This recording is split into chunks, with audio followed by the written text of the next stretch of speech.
Alright, so this is for my final 4-level design, and I'm just going to take you through my Doom level. This was for the first-person shooter, the 3rd level we made, and it's the one I'm most proud of. Now, I would say it's certainly not perfect, but of course nothing is, but I genuinely think that this is the best thing I made, and I'm really, really happy with how it turned out. So yeah, we'll hop right into it. I think it showcases a lot of stuff I've learned, and I'm proud of that. I wanna show it off. So let's go. So just starting off here. Now this room immediately kind of shows the player to stay on their toes a bit. Sorry, the frame rate's not the best.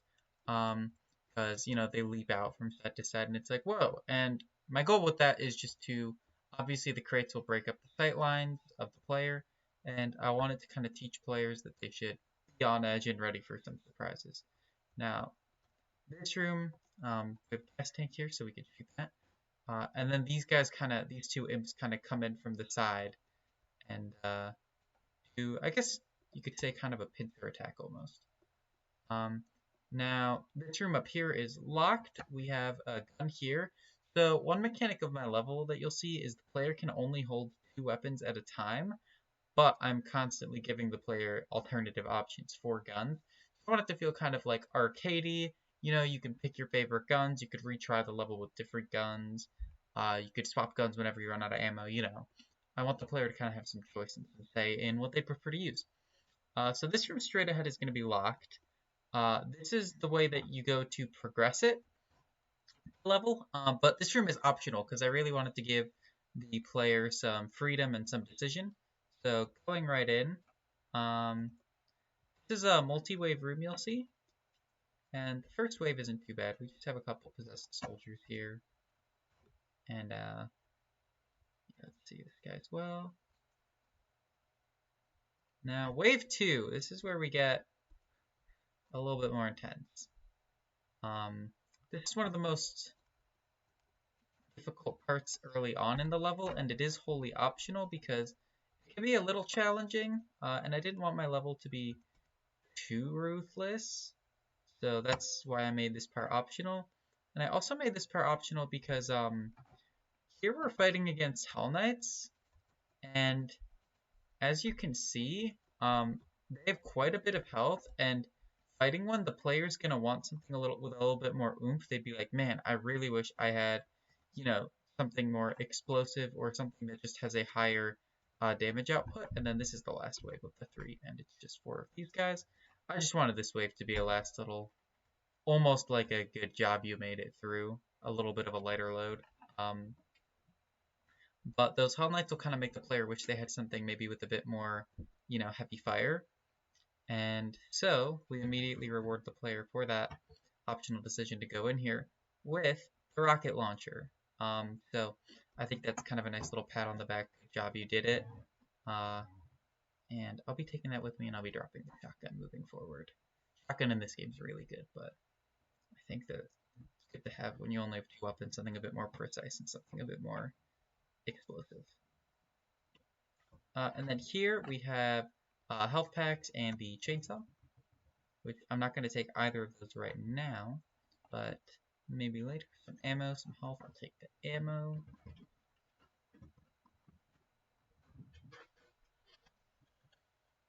And then there's some more health and ammo right here. And now this is another one of the first spikes of difficulty in the level. There's a Cyber Mancubus at the end of this hallway, and he's kind of like I've designed this room to be a bit of a mini boss hallway here. As you can see, the cover kind of will naturally draw the player over here, and then they can use it and move forward, and then eventually move forward to up this point of cover. So I kind of wanted to guide the player a little bit as they fought through there, because of course it'll block the main fire of the Cyber Mancubus, but he also throws some arcing shots, and those of course the player will need to watch out for, even if they're behind cover. Now these guys, they're fairly difficult unless you have an explosive weapon, the shield enemies. And so I kind of set them there as a reward for that'll be a challenging fight, unless you took the optional route and you acquired the rocket launcher. Because if you've acquired the rocket launcher, then you're really going to be a breeze. So that's kind of a way for easing up on the player should they have taken that difficult optional route. And up here, you're going to see that there's a locked door. It also requires the red key card, much like the first door did. So we'll be leaving that for now, and we'll come back to that later. So after that little crescendo in difficulty with the mini boss, and then that combat room right after it, a little bit of a break here. There is going to be one of these guys, but they're really not too bad. They charge at you, but if you know they're coming, you can kind of get the jump on them and just knock them out before they even get to you. And now here I kind of wanted to shake up not only just what the level looks like visually, because you're going to be seeing a lot of, smoke and metal pipes and yellow rails and all that, but I also wanted this to be kind of like a whoa, what's going on here moment for the player to kind of keep them again on their toes, anticipating what might be coming up. So here I'm going to drop the rocket launcher for the vortex rifle. Personal preference, I'm a big fan of precision guns, so we'll go for it. And here we surprise the player again with a Cacodemon. They're one of my favorite enemies in the game. And if you pick the Vortex Rifle, you can take them out in one hit if you get a fully charged eye shot. So, kind of tutorializing the player on a very small level about some of the purposes of it.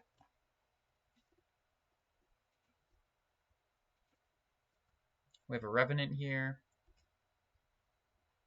which they can, of course, go into the sky a bit. So this has a bit of a sky and land covered, what with there being Mancubus, Cacodemon, and Revenant all in the same room. But you know what you're doing. It's really not too bad. Like I said, I didn't want this to be a gruelingly difficult level. And also it's going to be a lot easier if you did that optional first room to get the rocket launcher. So another thing I wanted to do, like I said, is reward a little bit of player exploration.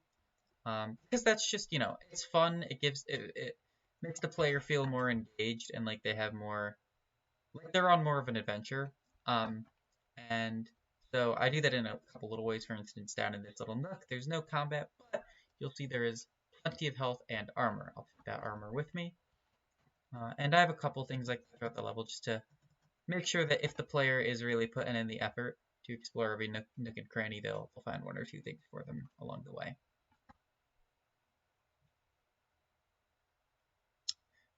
Moving forward, we're back into this more industrial classic Doom look. Well, I say classic Doom 2016 look, I guess I should say. Just a couple enemies here, nothing too bad. And then this room. So I wanted this to feel like a bit of a safe room after the stuff we just went through. So we'll see, a munitions box, health, and then this door, of course, is locked. You need the red key card, as we've seen before. But this door, you are good to go through. So this will be a progression door. And, yeah. Some ammo.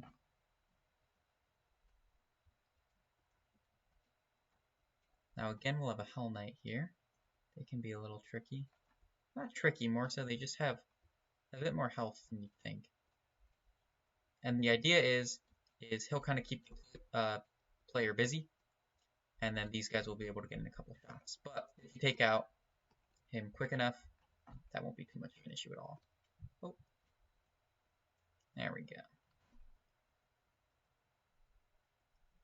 Now, moving into here, this is one of the largest combat rooms in the game, both in terms of the amount of enemies and also the sheer scale of the level. So there's two imps, and they spawn on the sides, and the idea is they'll kind of flank the player. They're hidden, they're not in the player's line of sight, so you'll be able to get a bit of a jump on them while they're maybe focused on that interceptor. Because that interceptor is really going to draw their eyes. I mean, you'll see the spawning animation, and it's his little skeleton roar. I love. Or did I call them interceptor? Sorry, Revenant. I love Revenants. They're probably my favorite enemy in this game. That or the Cacodemon. I just think they're fun, and I love their design. And then when he spawned in here, a Revenant will naturally draw the player's eye to this room, and we'll see there's a single enemy drooping out of here. And you'll be like, it's weird, why is there just one weak little enemy? and then you'll see a human corpse here, and that'll also help draw the player into here. And this is actually my vignette. Oh, hello you. So there's going to be a couple enemies that are really, really weak, and they're very obviously just possessed. They used to be people, and as you see, they've slaughtered the people that were in this room. And what's that on the desk? The red key card we've been looking for. This is my little vignette. It's kind of simple, but the player gets drawn in from both the Revenant spawning, and then they'll see this too. And then here they'll see a couple bodies. And then there will be one unwilling here, which just is like a possessed human. So it means like one of the people that were in this group must have gotten taken over by a demon and slaughtered all of their team. And the red key card is left on this desk one of them was at before it all went down in this room. So that's my little vignette. It's nothing crazy, but I think it tells a nice little story, and the player should be able to depict what happened, at least to some extent.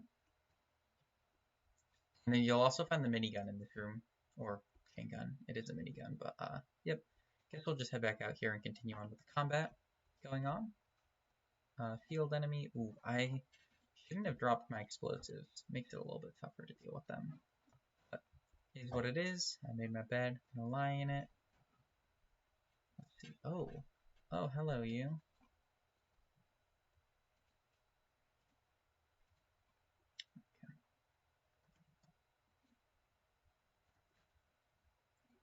An ammo pack with me.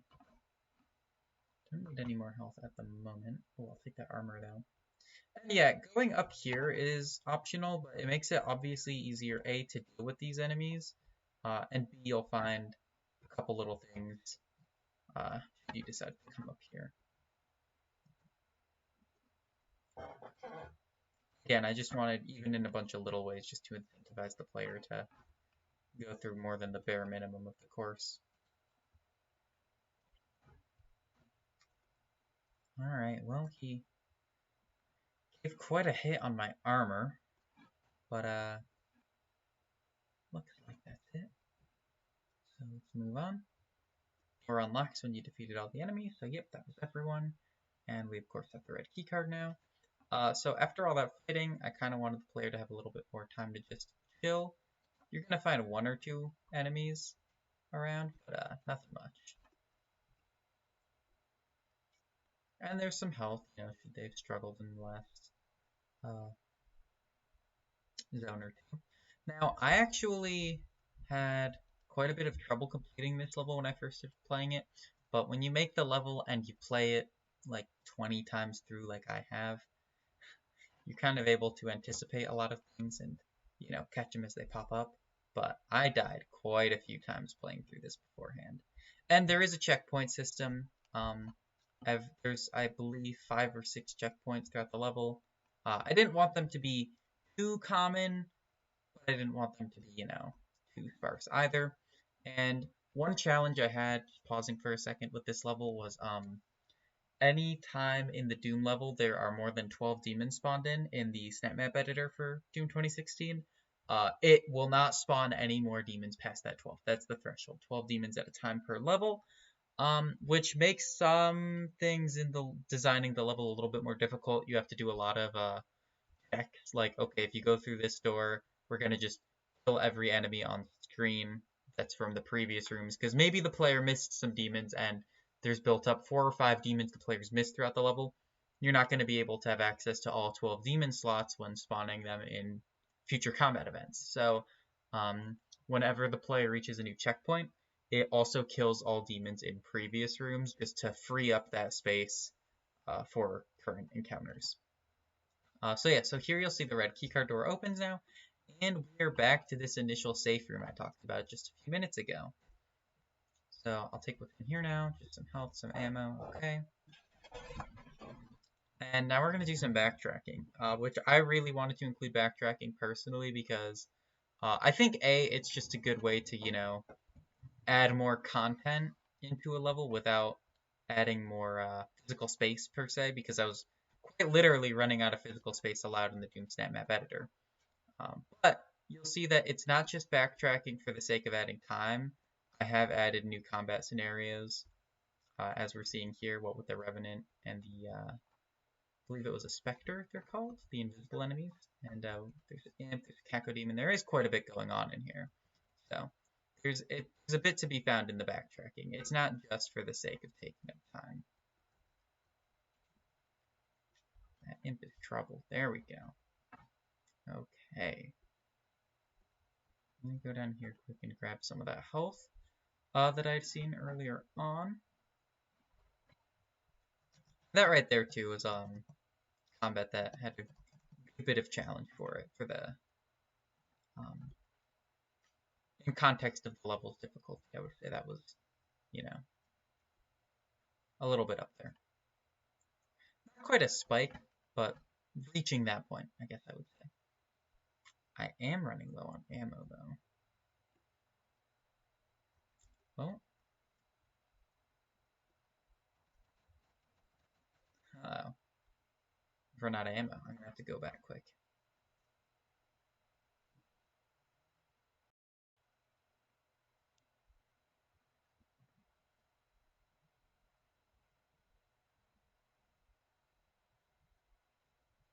Let's see here. There should be a pack. Oh yeah, there's some packs in this. I also. Oh, hey buddy.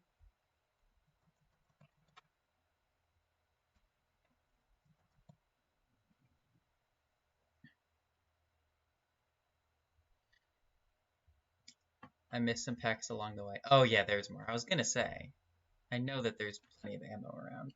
I had that issue when I was first playing through the level, but I made enough modifications for that. Oh, looks like I got. All right, welcome back. So as you saw, I died to Cybermancubus, and just for the sake of time, I cut back to when I had finished that. I respawned and went back through and finished up that fight. And yeah, so here we are, continuing our backtracking. Like I said, it's my level, but it's not an easy one. And while I have played through Doom 2016, I'm not the best at shooters whatsoever, so they're a bit of a struggle for me. So as you see this room before, which was locked beforehand, on the backtracking, now that we have ourselves the red keycard, we can go right in. So as you'll see, it rewards with quite a bit of ammo and armor, as well as the lightning gun. So I'll be taking that with me.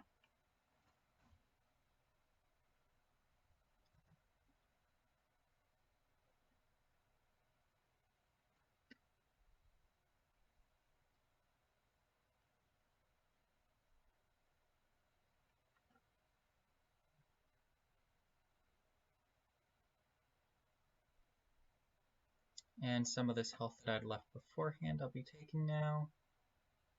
And a bit more dire straits for it.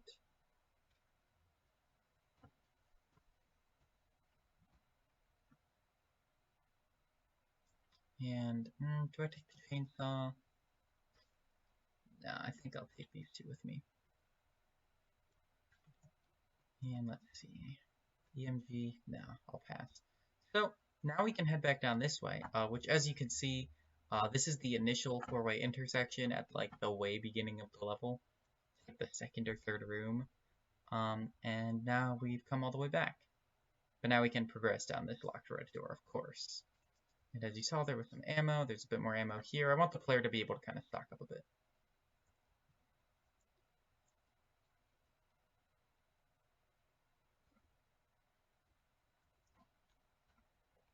Got a Cacodemon.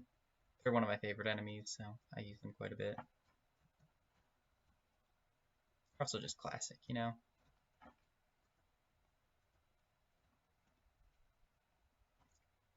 And they have such a satisfying kill animation. I don't mean to sound too gory, but...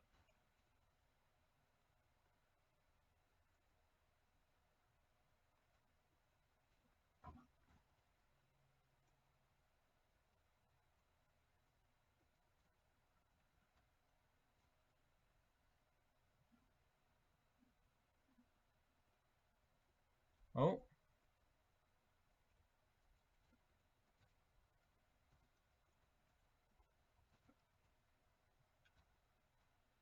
Alright, took care of him pretty quick. Anyone else? Oh, yes. Alright, now I don't have too much more ammo for the lightning gun. Let me use it up on him, I suppose. Getting a couple shots. Ooh. No, no, no.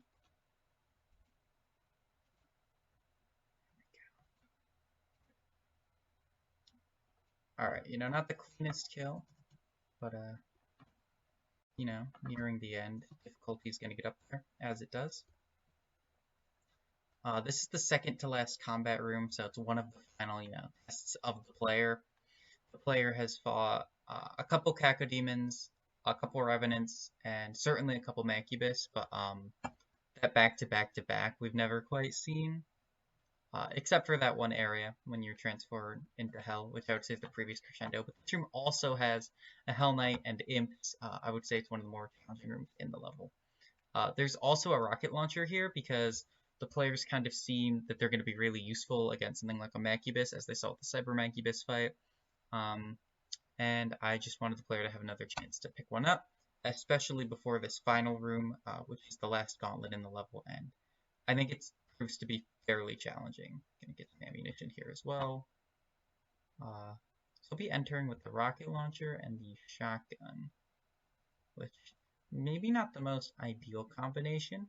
I probably should have stuck with the vortex rifle, but that's, again, personal preference. So, final gauntlet room, right here. I really like this room setup, personally. I just think it showcases aesthetics of Doom. This game, personally, I think has a really great use of, like, fire and smoke and the lighting, and it uses it all really, really well.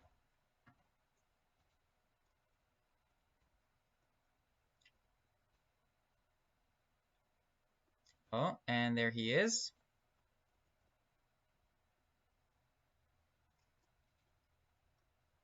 The Baron of Hell I kind of wanted to serve as a final boss. While he's not literally a boss in Doom 2016, he is definitely up there in terms of difficulty and health. But if you bring the rocket launcher and you use the kill animation time window on him, he's not going to be all too bad. Now that being said, he does spawn a second one, because I thought that one was maybe not quite enough, and I didn't want to just up his numbers, I wanted to do a little bit more than that, so I thought it'd be kind of a fun, like, fake out on the player. You think you're done, and yet another one remains.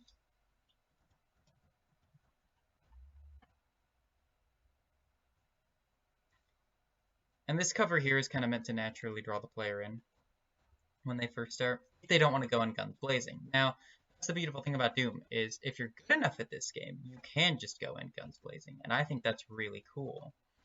But, should the player want to take a bit more of a cover route, those crates are right there, and they have ammo to boot, so, yeah. Alright, took him down. Good, good, good. Classic Cacodemon. I would say the Baron of Hell was the final, like, huge spike in difficulty, but there's going to be one or two straggler enemies left behind, as you see.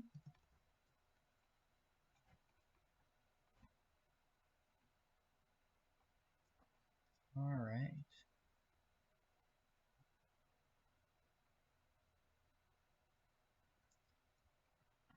And there we go. That is the end of my level.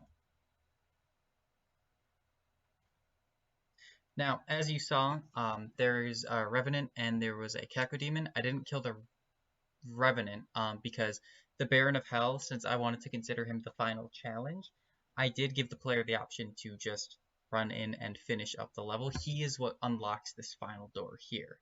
So while you can remain and take out the remaining people or enemies, as long as you kill those initial two Barons of Hell, the player is free to finish the level. So I think the level just overall shows a good bit of what I'm capable of with level design and things I've taken away. It uses the player's line of sight, and it can kind of manipulate it with spawning enemies, behind crates, or to do pincer attacks behind them, or that sort of thing. It guides the player fairly well, I think. It rewards exploration. It does some signposting, what with the corpse leading into the vignette room. I think it showcases a lot of what I've learned, and I've taken away a lot from this class, and I think it shows it off. Thank you for joining me, and this was a great class. This was my favorite class I think I've taken in game design, and should Level Design 2 be offered, I very much look forward to taking that. So thank you for watching again, and have a great break. Thanks.